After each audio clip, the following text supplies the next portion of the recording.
நண்பர்கள் அனைவருக்கும் வணக்கம்.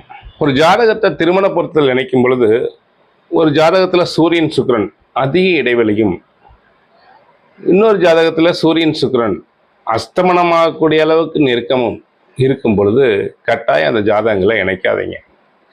அப்படி இணைச்சிங்க அப்படின்னா ஒருவர் எந்த நேரம் ஒருவருடைய அரவணைப்பு வேண்டும்னு நினைச்சிட்டு இருப்பாங்க. அதாவது சூரியன் சுக்கிரன் நெருங்கி அஸ்தமனம் நிலையில் இருக்கக்கூடியவங்க எப்போவுமே அந்த ஒரு வாழ்க்கை துணையினுடைய அரவணைப்பு கிடைச்சிட்டே இருக்கும் நினைச்சிட்டு இருப்பாங்க. இந்த சூரியன் சுக்கிரன் அதிகம் நெருங்கி இல்லாதவங்க அது ஒரு பொருட்டாவே நினைக்க மாட்டாங்க.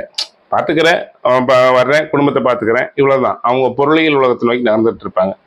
இப்போ இவங்களுக்குள்ள திருமணம் பண்ணி வைக்கும் பொழுது கட்டாயம் கசப்பு, வாழ்க்கையில் ஒரு வெறுமை, என்னை பார்த்துக்கிறது இல்லைங்கிற ஒரு குற்றச்சாட்டு அப்படிங்கிறது மிகப்பெரிய லெவல் எழும். அது பிரிவினை கொண்டே தள்ளிடும் ஆச்சுங்களா. அப்போ கவனமா திருமண பொருத்தம் பாருங்க. திருமண பொருத்தம் இது முக்கியமான விதி.